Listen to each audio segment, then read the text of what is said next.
Sa nakaraang video ay napaluhod ang ating bida nang napagtanto nitong natrap siya sa mundo ng isang VR game. Kaya napasabi ito ng napakamalas ko. Sa pagpapatuloy ng kwento ay nakasakay na ang ating bida sa isang karwahi. At nagsabi ito na sa loob ng 3 araw, ginawa ko na ang lahat ng nakakahiyang bagay para makapag-log out. Pero ganun pera nang naging resulta, di pera ako nakapag-log out. At panay sabi ang system na imposibleng mag-log out. Ibig sabihin nito nasa gitna ako ng paglalaro ng VR game na tinatawag na MRM, na isang martial art game. Pero di akong pwedeng makapag-log out ng kusa. At kung mamamatay ako sa game ay mamamatay din ako sa tunay na buhay. Nung una, nakaupo lang akong naghihintay na merong sino mang taong makakaligtas sa akin sa tunay na mundo. Pero walang nangyari. At tapos na-realize ko na mataas ang chance na wala nang makakapagligtas sa akin. Pero sa tingin ko meron pang maaring paraan para makapag-log out.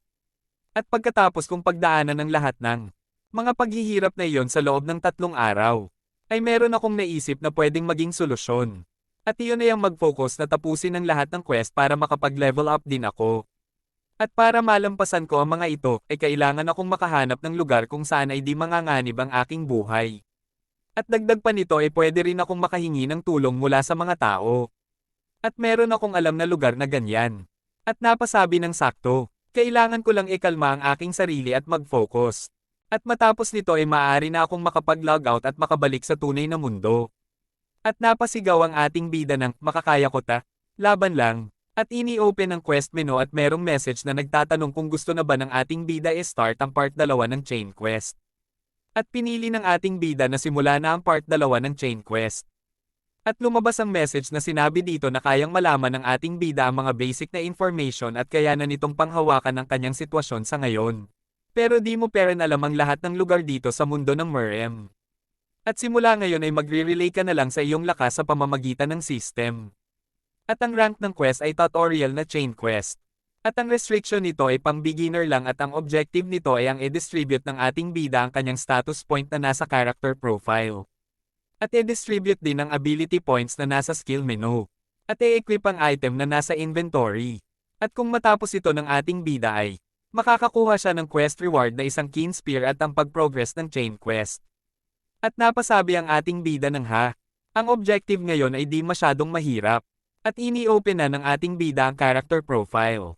At ipinakita na ang level ng ating bida ay level 10 at ang rank nito ay third-rate warrior. At ang fame ay 0, at merong titulo na The Son of the Noble at ang Shame of the Family na parehong naka-activate. At ipinakita din ang strength nito na 10, stamina 10, agility 10, intelligence 10, charm 10, at china 10 din. At meron siyang 100 na available points at ipinadistribute ng system ang status points. At ipinakita ang titulo ni Taekyang na nag-The Son of the Noble ay nagbibigay ng tigli 5 points sa lahat ng stats. At 50 sa fame. At ang titulo ng The Shame of the Family ay nagbabawas sa kanya ng tigli 5 points at 50 sa fame. At napawat dahil na lang ang ating bida at napasabi na, di ba anak ako ng famous at may reputasyon na pamilya dito?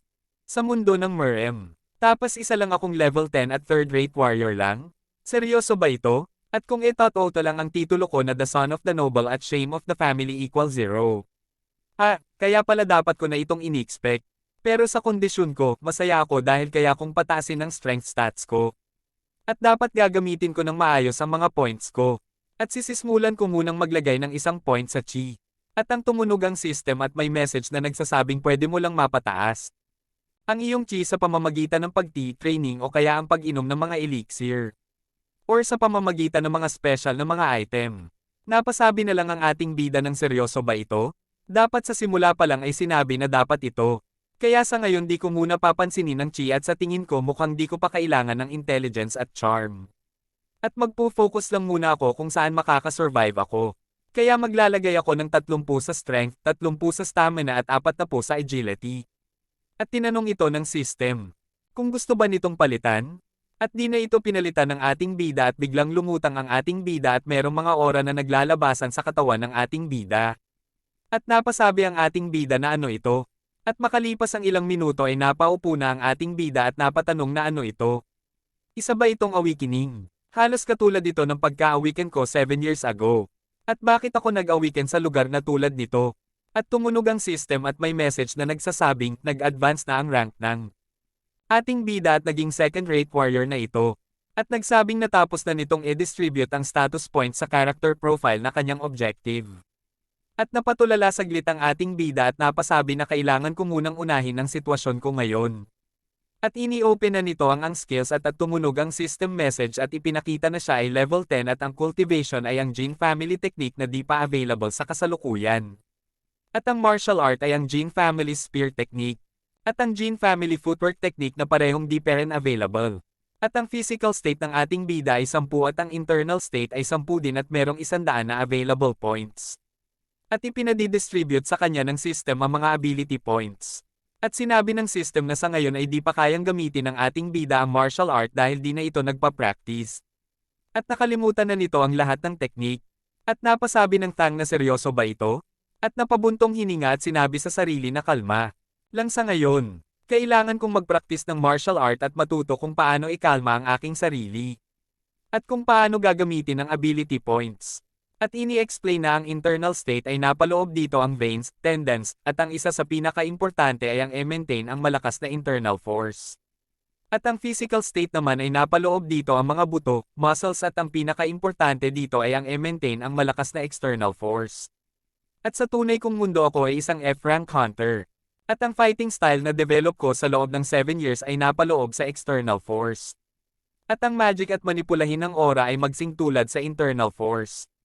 At ang mga bagay na iyon ay di ko kayang magawa gamit ang aking mga skills. Kaya importanteng mas piliin ko ang mga bagay na mas familiar ako para mas tumaas ang chance na makasurvive ako. Kaya ilalagay ko ang 60 points sa physical state at 40 lamang sa internal state. At may system message na lumabas na tinatanong ang ating bida kung ito na ba ang desisyon ng ating bida? At ini-accept na nga ito ng ating bida. At matapos ma-accept ng ating bida ay nagsimulang nagtunugan ng mga buto nito at napasigaw ito sa sakit na naramdaman nito. At pagkatapos ng ilang sandali ay huminto na ito. At nagpapawis ang ating bida at nabigla ito nang mapansin niya na lumaki ang katawan niya at napansin lumakas din siya. At napasabi ng tama. Itong lugar na ito ay ibang-iba sa tunay na mundo. At sa tulong ng system ay mas mapapalakas ko ang sarili ko, kesa dati. At di pa kasali dito ang 7 years na battle experience ko. At lumabas ang isang system message na nagsasabing natapos na ng ating bida ang pag-distribute ng ability points. At napasabi ang ating bida na di ko alam ang limit ng kapangyarihang ito, pero gagamitin ko ito ng maayos at makakasurvive ako dito. At ini-open nito ang inventory at nakita nito na meron itong isang item na isang sturdy traditional robe set. At ang rank ng set ay third rate at wala itong restriction. At wala din itong effect. At ini-describe ito bilang isang light yet dough cloth. At suitable para sa mga beginners. At isinuot na nga ito ng ating bida at napasabi ng oho. At ini-store nito sa inventory ang suot nitong damit kanina.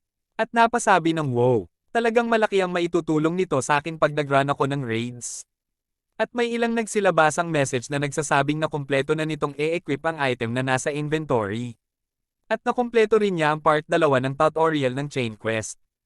At ang reward nito ay maa-access na ng ating bida ang part 3 ng tutorial ng Chain Quest. At napasabi ng ang galing mayroon akong nakuhang reward. At ini-open nito ang inventory at nakita nito ang Keen Spear na ang rank ay second rate at wala itong restriction, at ang effect nito ay kapag ito nakapag-landing ng direct hit ay meron itong 5% na chance na makapagsugat at mapadugo ang tatamaan nito at ito ay talagang magagamit ng maayos. At dahil matalim ito ay maaari ding masugatan ng ating bida ang sarili nito. At napasabi ang ating bida ng bakit hindi ako nakakuha ng mas magandang item kesa dito. At ini-equip na ng ating bida ang item. At tiningnan niya ito ng maayos at may biglang lumabas na system message na nagsasabing magsisimula na ang part 3 ng tutorial ng Chain Quest. At pinaghahanda na ng system ang ating bida. At napatanong ang ating bida sa system ng maghahanda ako para saan? Habang nakatingin sa system message at may biglang tumawag sa kanya ng Master Jin. At napasagot na lang ang ating bida ng oo. At inilabas ang ulo nito sa may bintana at nakita nito ang kutsero at sinabihan nito ang ating bida na meron tayong maliit na problema sa ngayon. At napatanong ang ating bida na ano ang ibig mong sabihin.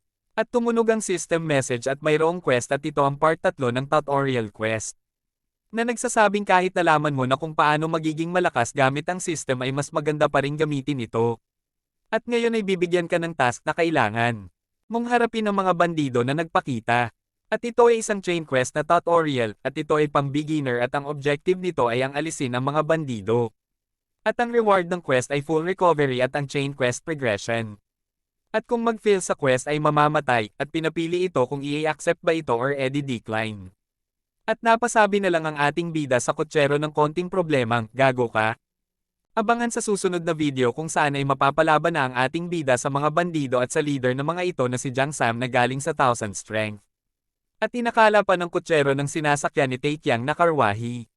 Na ang kanyang kasama na mula sa Jin family ay ang pangalawang anak ng Jin family na si Jin Mukyang na kilala sa tawag na Heavenly Jin Blade. At sinabi ni Taekyang na hindi siya si Jin Mukyang kundi siya ay si Jin Taekyang. At tinanong ng kutsero ang ating bida kung siya ba si Jin Taekyang sa sabi-sabi na walang kwentang third son ng Jin family. At sinagot ito ni Taekyang ng correct. At natamba ang kutsero na bumubula ang bibig. At natawa ang mga bandido sa narinig at nakita ng mga ito. At lalaban na ng ating bida ang mga ito, kaya naman kung gusto mong subaybayan ang ating kwento ay huwag mong kalimutang i-open ang notification bell pagkatapos mong mag-subscribe.